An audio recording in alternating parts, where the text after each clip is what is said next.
Good morning and welcome to A Minute of Wisdom. Hope everybody's having an awesome Friday so far. Today I wanted to talk to you a little bit about failing forward, because let's face it, failure is a huge part of success. You know, there's a scripture in Matthew 14:29-30, and it's where the disciples are out in the boat and there's a big storm and they see what they believe is Jesus walking on the water. And so Peter says, Lord, if it's you, beg me to come. And Jesus says, come. So Peter decides that he's going to do the whole water walking 101 thing. And he steps out of the boat and he starts to walk on the water. And then all of a sudden he's doing really great, except he takes his eyes off of Jesus and he focuses on the storm. And that's when he starts to sink.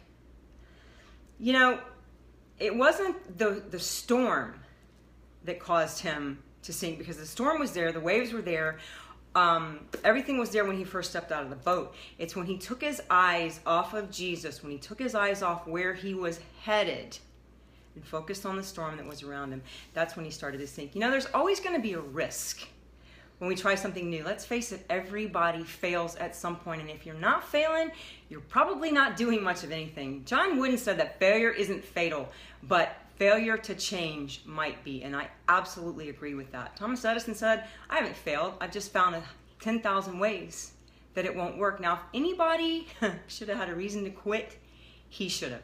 But think about where we'd be right now if he had.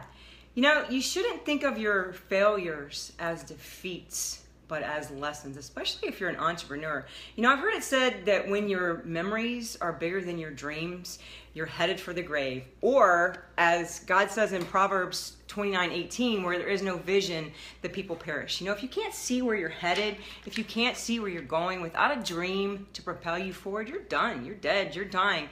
In fact, you know, they say that a lot of people that after they retire, people that have been healthy, people that have lived amazing lives, all of a sudden they're getting sick, they're getting disease, and they're dying because they have no purpose. They have nothing to live for. They have nothing to do every day. You know, God never consults your past to determine your future, and He doesn't care how many times you failed or even really if you've ever gotten started.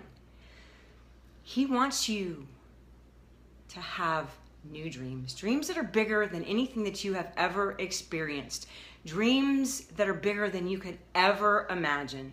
So if you've experienced failure in the past, no matter how many times, pick yourself up, dust yourself off, dust off your knees, figure out what you need to do differently. But more than anything, allow yourself to dream again. And don't let past failures keep you from future successes. So I hope this was helpful. Hope everybody has an awesome weekend and an awesome day. Take care. God bless.